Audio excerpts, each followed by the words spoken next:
Hey guys, Judith with Four Corners from Jay, my husband Mikhail. We have the last for the RUMAH, tithe, and tax category. So the first three commandments are found in Deuteronomy verse 3 through 4. I'm going to read them first. Commandment 419, to give the Kohen the due portions of the carcass of cattle.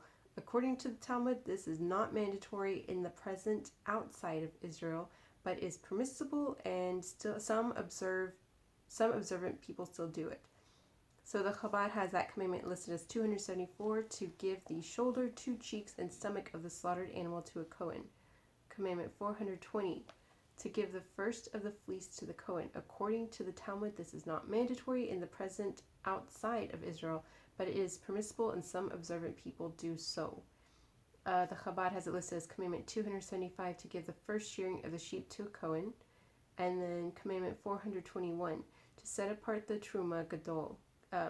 Gadolah, right. The great heave offering.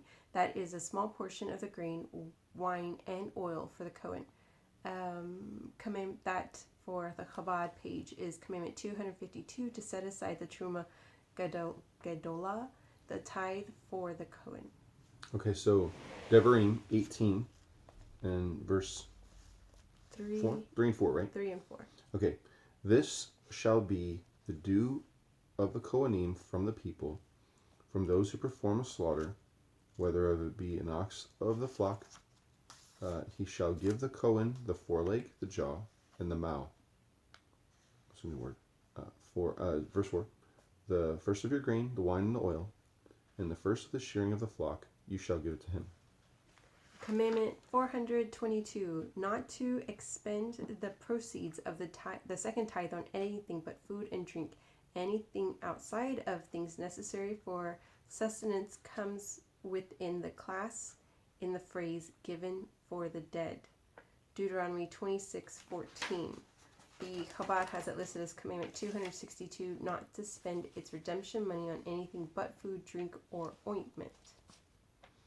Okay, Devarim 26:14. You know what? The rest of them are also in the same reference. Let me read through these. Okay. Commandment 423, not to eat the second tithe in Jerusalem in a state of uncleanliness until the tithe has been redeemed. And that's Chabad 263, not to eat the second tithe while impure.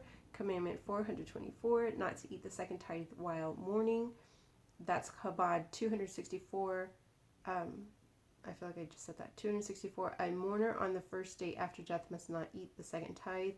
And then the last commandment of this video, 225, to make the declaration when bringing the second tithe to the sanctuary. The Chabad has it listed as 269, to read the confession of tithes every 4th and 7th year.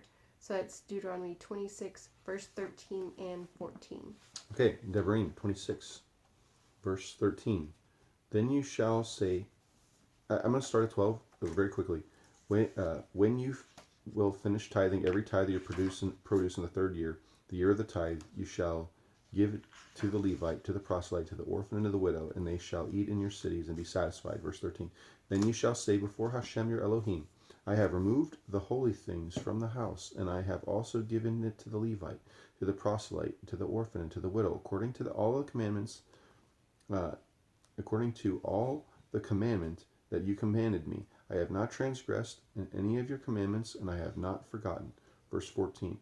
I have not eaten of it in my intense mourning, and I did not consume it in a state of contamination, and I did not give of it for the needs of the dead. I have hearkened to the voice of Hashem my Elohim. I have acted accordingly to everything that you have commanded me. So verse 15, gaze down from your holy abode from the heavens, and bless your people Israel, and the ground that you gave us, as you swore to our forefathers, a land flowing with milk and honey. Amen. Amen. Thank you.